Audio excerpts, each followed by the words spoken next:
నమస్తే, welcome to our channel.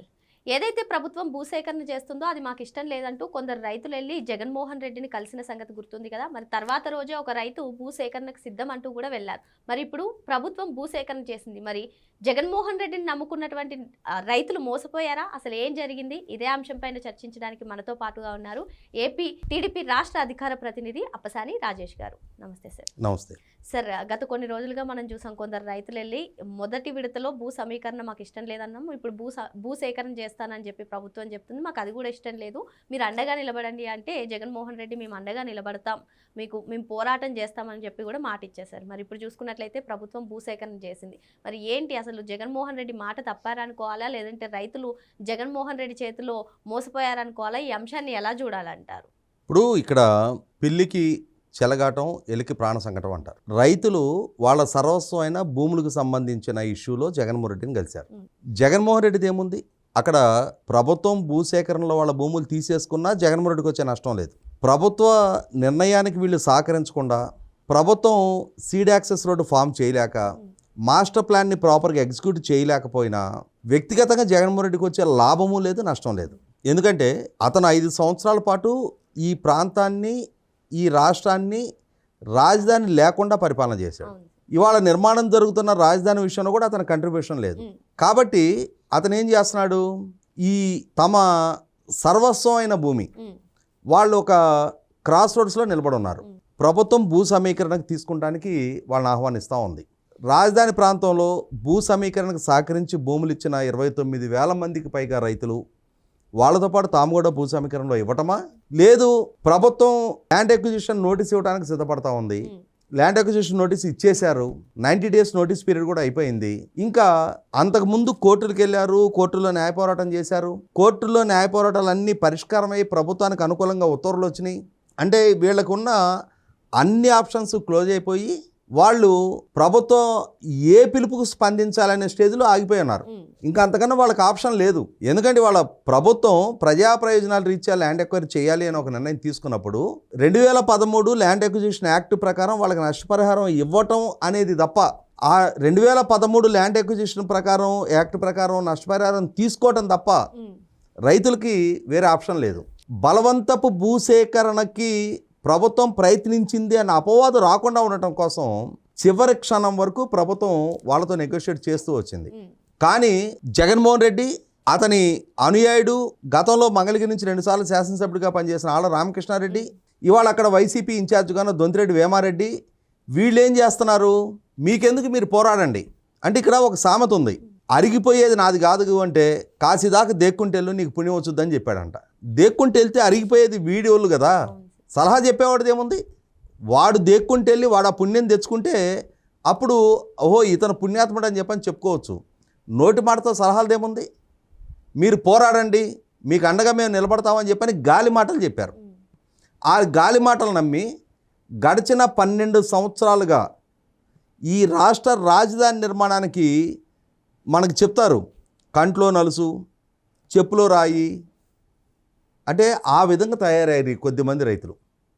రాజకీయ ప్రేరేపితం అయ్యి, అది పొలిటికల్ అఫిలియేషన్సా, లేదు విజయవాడ సమీపంగా ఉంది, సమీపంగా ఉన్నా కూడా ప్రభుత్వం ల్యాండ్ ఎక్వైర్ చేయాలి అని చెప్పని ఒక నిర్ణయం తీసుకున్నప్పుడు విజయవాడ నగరం నడిబొడ్డునున్న భూమి అయినా సరే అది ప్రభుత్వ అవసరాలు రీత్యా ప్రభుత్వం తీసుకోవాలి అనుకున్నప్పుడు దానికి తగిన నష్టపరిహారం డిమాండ్ చేసే హక్కు ఉంది తప్ప ప్రభుత్వ నిర్ణయాన్ని ధిక్కరించే అధికారం, వెసులుబాటు లేదు. ప్రభుత్వానికి సర్వాధికారాలు ఉన్నాయి. As long as per act వాళ్ళకి ఆ నష్టపరిహారం ఇచ్చి తీరాలి. అక్కడ ఉన్న మార్కెట్ రేటుకి 4 రెట్లు అదనంగా. ఇవాళ ఇక్కడ ఎకరం 60 లక్షల ఖరీదు ఉంది మార్కెట్ రేటు. ప్రభుత్వం 2,40,00,000 రూపాయలు వాళ్ళ అకౌంట్లో డబ్బులు వేసేసింది. ఇదే ఈ వైసీపీ మాటల ప్రభావంలో వాళ్ళు పడకుండా ఉన్నట్టయితే, ల్యాండ్ పూలింగ్ వాళ్ళ భూమి ఇచ్చున్నట్టయితే వాళ్ళకి 1000 గజాలు రెసిడెన్షియల్ వచ్చేది, 450 గజాలు కమర్షియల్ వచ్చి ఉండేది. ఆన్ అండ్ యావరేజ్ 50,000 రూపాయలు గజం వేసుకున్న కమర్షియల్ రెసిడెన్షియల్ కలిపి, అంటే తక్కువ చెప్తున్నాను నేను, సుమారుగా వాళ్ళకు ఒక 7.5 కోట్ల రూపాయలు దక్కడానికి ఆస్కారం ఉండేది. మరి 7,25,00,000 రూపాయలు దక్కాయి. ఇవాళ ఏమైంది? 2,40,00,000 రూపాయలు ప్రభుత్వం వాళ్ళ అకౌంట్లో డిపాజిట్ చేసింది. ఈ పరిస్థితి స్వయంకృతం. ప్రభుత్వం చెప్పింది మీరు నష్టపోతారు, మీరు ల్యాండ్ పూలింగ్లో ఇవ్వండి అని చెప్పని. వీళ్ళ మాటలు నమ్మి వాళ్ళేదో వీళ్ళకి తవ్వి తలకెత్తుతారు అని చెప్పని ఇవాళ వాళ్ళ మీద ఉన్న రాజకీయ అభిమానం వేరు, మూర్ఖత్వం వేరు. నీకు వ్యక్తిగతంగా నష్టం జరుగుతున్నా 2 ఎకరాలు 73 సెంట్లో 11 మంది రైతులు ఉన్నారు అంటే ఎంత చిన్న రైతులు. ఇవాళ వాళ్ళకి దక్కాల్సిన ప్రయోజనాలని వాళ్ళ ఉసురు పోసుకున్నాడు జగన్మోహన్ రెడ్డి. వాళ్ళకి 7.5 కోట్లు దక్కాలి, 11 మంది, ఒక్కొక్కరికి సుమారుగా 70 లక్షల పైగా వాళ్ళకి దక్కేయి. ఇవాళ ఒక్కొక్కళ్ళకి 20 లక్షలు మాత్రమే దక్కే పరిస్థితి. ఆల్రెడీ ప్రభుత్వం అవార్డు పాస్ చేసేసింది. ప్రభుత్వం భూమి స్వాధీనం చేసేసుకుంది. వాళ్ళ పైర్లని తీసేసి ఆ రోడ్ ఫార్మేషన్కి అనుకూలంగా జేసీబీలతో క్లియర్ చేసేసింది. ప్రభుత్వానికి సర్వాధికారాలు ఉన్నాయి. ప్రభుత్వంతో నువ్వేం చేయగలుగుతావు? మహా అయితే కోర్టులకు వెళ్తావు. కోర్టు ఆప్షన్ కూడా ముగిసిపోయింది. అన్ని ఆప్షన్స్ క్లోజ్ అయిపోయి ఉన్న వాళ్ళని మరింతగా రెచ్చగొట్టి జనరల్గా నీకు ఆప్షన్స్ ఏం లేనప్పుడు ఎమికబుల్గా రిజాల్వ్ చేసుకోవాలని చెప్పని చెప్తారు ఎవడైనా కూడా. నీకు అండగా నిలబడి మేము చేయగలిగేది ఏం లేదు, ప్రభుత్వం చట్టపరంగా ప్రొసీడ్ అవుతా ఉన్నప్పుడు మేము నీకు అండగా అదనంగా రాలేము, నీకు అదనపు ప్రయోజనం చేకూర్చలేము, నువ్వు ప్రభుత్వంతో నెగోషియేట్ చేసుకోమని చెప్పని వాళ్ళ యోగక్షేమాల గురించి ఆలోచించే మనుషులైతే అరే వీళ్ళు నా మనుషులు, ఎండ్ ఆఫ్ ది డే నా ఓటర్లు, వీళ్ళు నా మాటకు విలువ ఇచ్చి నా దగ్గరకు వస్తున్నారు, నా పట్ల వాళ్ళ అభిమానం వ్యక్తం చేయడమే కాదు వాళ్ళ పట్ల నేను కూడా అభిమానం వ్యక్తం చేయాల్సిన బాధ్యత నాది అని చెప్పని నాయకుడు అనేవాడు ఫీల్ కావాలి. కానీ ఇతను ఏం చేశాడు జగన్మోహన్ రెడ్డి, ఆ దొంతిరెడ్డి వేమారెడ్డి, నేను ఇందాక చెప్పినట్టుగా అరిగిపోయేది వాళ్ళది కాదు కదా, వీళ్ళని దేకమన్నారు. వీళ్ళు దేకారు. వీళ్ళ ప్రభుత్వం 2 ఎకరాల 73 సెంట్లు సుమారుగా 7 కోట్ల రూపాయల పైగా వాళ్ళకి ల్యాండ్ అక్విజిషన్ అవార్డు కంప్లీట్ చేసి చెక్కులు తీసుకొని ఇంటికి వెళ్తే కూడా వాళ్ళ చేత ధిక్కరింపజేశారు. అంటే ఒక రకమైన మూర్ఖత్వంతో మేము ఏదనుకుంటే అది చలామణి చేయగలము, చలామణి చేశారు ఇప్పటిదాకా. కానీ ప్రభుత్వం మంచితనాన్ని చేతకంతనంగా తీసుకున్నారు. ప్రభుత్వం సంప్రదింపులు జరుపుతుండటాన్ని ఇవాళ మేము ఎమోషనల్గా బ్లాక్మెయిల్ చేస్తున్నాం, మేము ఇక్కడ ఒక బాటిల్ నెక్ సృష్టించాం, ఇక్కడ మా భూమి ఇవ్వకపోతే ఈ మొత్తం రాజధాని నిర్మాణ ప్రక్రియ ఆగిపోద్ది, హైవే కనెక్టివిటీకి ఆస్కారం ఉండదు అని చెప్పని అతిశయంతో వ్యవహరించారు. ప్రభుత్వం సంకల్పిస్తే ఈ అతిశయాలు నడవు, చెల్లుబాటు కావు అనేది రైతులుగా వాళ్ళకి తెలియలా. కానీ పాలకులుగా పనిచేసిన వివిధ హోదాల్లో చట్టసభలకు ఎన్నికైనా సుదీర్ఘ రాజకీయ నేపథ్యం ఉన్న వ్యక్తులకైనా అవగాహన ఉండాలి కదా, వాళ్ళకి లీగల్ టీంలోనే వాళ్ళైనా సలహా ఇవ్వాలి కదా. కానీ మేము మీకు లీగల్ ఎయిడ్ ఇస్తాం, ఏరి వాళ్ళు ఎక్కడొచ్చి ఇచ్చారు? వాళ్ళ ప్రభుత్వం చట్టపరంగా ప్రొసీడ్ అయింది, మీరు వాళ్ళకి ఏం లీగల్ ఎయిడ్ ఇచ్చారు? ఇవ్వగలిగారు మీరు. ఇవాళ వాళ్ళని బలిపశువులకు మార్చారు, ఇవాళ వాళ్ళు నష్టపోయారు. ఇవి చూసిన తర్వాత ల్యాండ్ ఎక్విజిషన్కి అంటే ఆ నోటీసెస్ అందుకని ఇంక మిగిలిన రైతులు ఉన్నారు, వాళ్ళందరూ కూడా పునరాలోచనలో పడ్డారు. ఇప్పుడు యాక్చువల్గా అయితే ఏమైందంటే ఎప్పుడైతే ప్రభుత్వం ల్యాండ్ ఎక్విజిషన్ నోటీసులు ఇవ్వడానికి సిద్ధపడిందో ఆ ప్రాంతంలో సుమారుగా 20 ఎకరాల వరకు ఉంది. కొందరు ఆల్రెడీ ప్రభుత్వంతో సంప్రదింపుల్లోకి వెళ్ళి ఎల్పిఎస్ కింద ఇచ్చేశారు లేఅవుట్లకి, ల్యాండ్ పూలింగ్ స్కీమ్లో. ఈ 2 ఎకరాల 73 సెంట్లు దీంతో ఇంకా ల్యాండ్ ఎక్విజిషన్ చేయాల్సిన వివిధ పాకెట్స్లో ఉన్న వందలాది ఎకరాలు ఉన్నాయి. వాళ్ళందరూ కూడా ప్రభుత్వంతో కాంటాక్ట్లోకి వెళ్ళిపోయారు. ఎందుకంటే ప్రాక్టికల్ అండ్ ఇంప్రాక్టికల్.